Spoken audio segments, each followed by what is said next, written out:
보물섬 7화 서동주는 기억을 되찾는다. 공정자는 서동주 가족의 사고와 관련이 있다. 진실이 밝혀진다. 베베의 눈은 서동주에 대한 열렬한 관심을 표현합니다. 기억을 되찾았습니다. 염장선 원하는 것이 무엇인지 알게 되었고, 이전 기억도 되찾았습니다. 이제 보복을 해야 합니다. 보복을 도와주세요. 서동주는 진지한 표정을 유지했습니다. 이번 보복에는 효과적인 사람이 필요하지 않습니다. 든든한 동맹만 있으면 됩니다. 베베는 잠시 서동주의 말을 숙고했습니다. 그는 대산그룹에서의 과거와 지금의 생활 방식을 숙고했습니다. 그는 서동주가 자신과 같은 길을 걷지 않기를 바라며 배경에서 울었습니다. 결국 그는 복수에 참여하고 싶다는 의사를 표명했습니다. 이제 실제 보복이 시작됩니다. 서동주를 돕고 새로운 동맹을 이룰 강력한 지원자가 등장할 것으로 예상됩니다. 앞으로 무슨 일이 일어날지 예측이 높아지고 있습니다. 당신의 의견은 어떻습니까? 아름다운 복수 이야기의 시작을 기대하지 않으시겠습니까? 어떤 사람들은 증거를 확보하기 위해 산을 만들고 눈에 띄지 않는 장소에 증거를 제시합니다. 또한 공공비서가 이 사건에 상당히 깊이 관여했을 수도 있습니다. 사고는 의도한 대로 발생했고, 여운남의 아버지는 교통사고로 위장한 비극적인 사고로 사망했습니다. 그러나 그날 같은 도로에서 또 다른 불행한 사건이 발생했습니다. 여운남의 아버지가 운전하던 차량이 서씨 가족이 탄 차량과 정면 충돌했습니다. 사고 후 장면은 크게 바뀌었지만 예상치 못한 요소가 하나 있었습니다. 살아남은 것은 어린아이 서동주였습니다. 그는 부모님과 함께 차량 안에 있었지만 다행히도 살았습니다. 그러나 그의 존재는 완전히 감춰졌습니다. 그때 다른 사람이 들어왔습니다. 공공비밀을 담당하는 사람이었습니다. 그녀는 염장의 명령에 복종하면서도 서동주를 보호해야 한다고 생각했다. 결국 그녀는 서동주에게 고아원이 되라고 지시했다. 대산의 권력 다툼과는 아무런 상관이 없는 공간. 하지만 이 정보는 누구에게도 알려지지 않았고, 서동주가 어린 시절 성장하면서 부모님의 목숨을 앗아간 사고가 발생했다.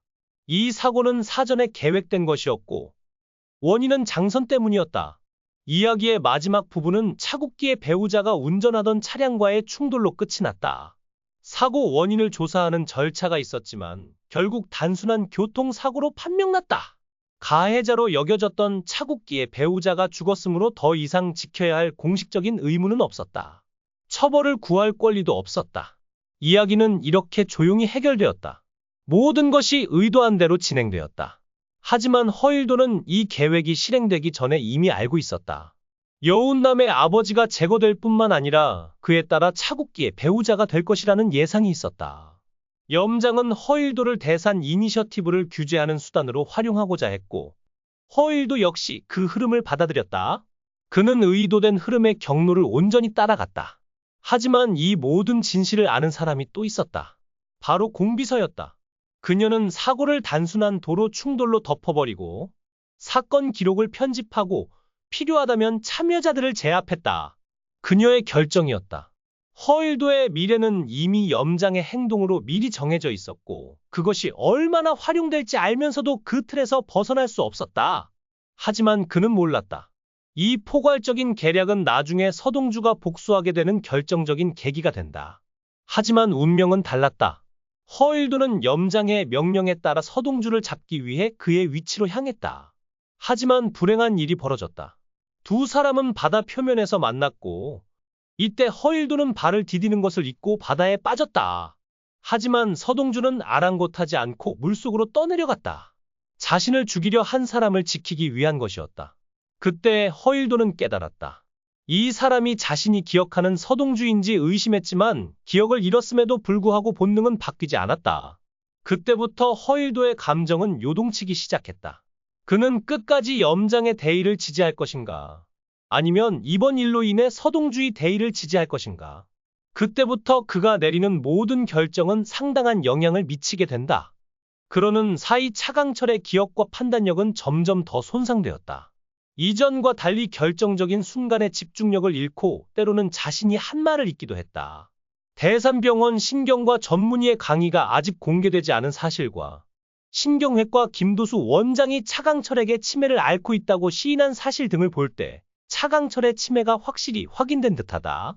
한편 서동주의 생사는 여전히 불명확했다. 하지만 차강철은 확인도 없이 귀국을 허락해 달라고 요청하고 있었다.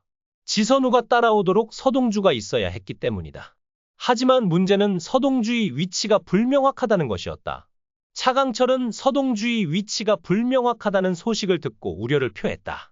이때 허일도는 염장선에게 서동주를 가두지 말라고 경고했다. 이를 들은 차강철은 즉시 움직이기 시작했다. 한편 서동주는 염장선에게 잡혀 대산의 무리로 돌아가 레드링 조직의 은밀한 공간에 감금되었다. 염장선의 고문은 가혹했다. 그는 스위스 은행 계좌 비밀번호를 기억하라고 요구했다. 어두운 콘크리트 바닥, 낮은 조명, 좁아지는 공간에서 서동주는 끊임없는 폭력과 심리적 압박을 견뎌내야 했다. 하지만 가장 극심한 고통을 겪을 때 떠오른 생각은 지금의 기억이 아니라 어린 시절의 그날 사고에 대한 기억이었다. 피투성이 도로, 수리할 수 없는 차, 마지막 순간까지 자신을 꼭 껴안았던 부모님의 모습, 그때 부모님의 생사를 걱정하는 남자의 손에 붉은 표지판이 보였다. 잊혀진 기억의 조각들이 하나둘 맞춰지면서 서동주는 깨달았다. 그날의 사고는 단순한 우연이 아니었다. 돌이킬 수 없는 비극이 되도록 정교하게 설계된 음모였고, 누군가는 철저하게 계획한 대로 움직이고 있었다. 그 진실을 알게 된 순간 그의 머릿속은 거센 폭풍처럼 요동쳤다. 분노와 허탈함, 그리고 복수에 대한 강렬한 충동이 그를 휘감았다. 하지만 지금 당장 움직일 수는 없었다. 성급한 행동은 오히려 자신을 위험에 빠뜨릴 뿐이었다. 서동주는 자신이 해야 할 일을 잊지 않으려 했었다. 하지만 감정을 억누르기가 쉽지 않았다. 이대로 가만히 있을 수도 있었다.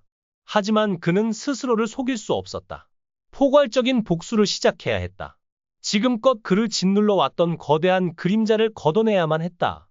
그의 존재를 지워버리려 했던 자들에게 자신이 살아있다는 것을, 그리고 더 이상 약한 존재가 아니라는 것을 보여주어야 했다. 이제 그는 모든 진실을 알게 되었다. 하지만 표면적으로는 아무 일도 없다는 듯 침착함을 유지했다. 대산그룹을 무너뜨릴 결정적인 펜은 이미 그의 손안에 있었다. 이제 남은 것은 그것을 어떻게 사용할 것인가였다. 천천히 계획을 실행하며 철저하게 하나하나 무너뜨릴 것인가, 아니면 모든 것을 단숨에 끝내버릴 것인가. 그는 냉정하게 선택해야 했다. 그러나 한 가지 확실한 것은 그는 더 이상 예전의 서동주가 아니라는 것이었다. 복수의 순환은 이미 시작되었고 그 흐름을 멈출 수 있는 자는 없었다. 대산그룹의 핵심부를 겨냥한 칼날은 서서히 움직이고 있었고 그들은 아직 그것을 감지하지 못하고 있었다. 그러나 그 순간이 오면 그들은 예상치 못한 파멸을 맞이하게 될 것이다. 서동주는 침묵 속에서 움직였다. 겉으로는 아무 일도 없는 듯 평정을 유지했지만 그의 복수는 이미 시작되었다. 그는 대산의 숨통을 하나씩 조여가는 날카로운 칼날이 되었다. 하지만 그의 복수는 완벽할까? 그가 밝혀낸 진실 뒤에는 또 다른 음모가 도사리고 있는 것은 아닐까? 복수는 단순한 끝이 아니라 새로운 시작을 의미하는 것은 아닐까? 서동주는 그것을 알고 있었다. 그러나 멈출 수 없었다. 이제 그는 더 이상 돌아갈 곳이 없었다. 이전의 기억을 되찾은 서동주는 선택에 직면한다. 그는 극심한 처벌로 모든 것을 파괴할 것인가, 아니면 복수를 위해 다른 길을 선택할 것인가. 그러나 한 가지 확실한 것은 그가 강가의 옛 자리로 결코 돌아가지 않을 것이라는 것입니다. 실제 진실이 드러나면서 대산그룹의 운명도 천천히 닮아가기 시작했습니다. 서동주의 칼날이 얼마나 멀리 날아갈지, 그의 복수가 어떤 결말을 맺을지 전체를 관찰해 보시기 바랍니다. 아직 서사가 완성되지 않았습니다. 실제 이야기가 일어나는 곳입니다. 다음에 무슨 일이 일어날지 알고 싶다면 구독하고 즐기는 것을 잊지 마세요. 다음 이야기에서 나중에 뵙겠습니다.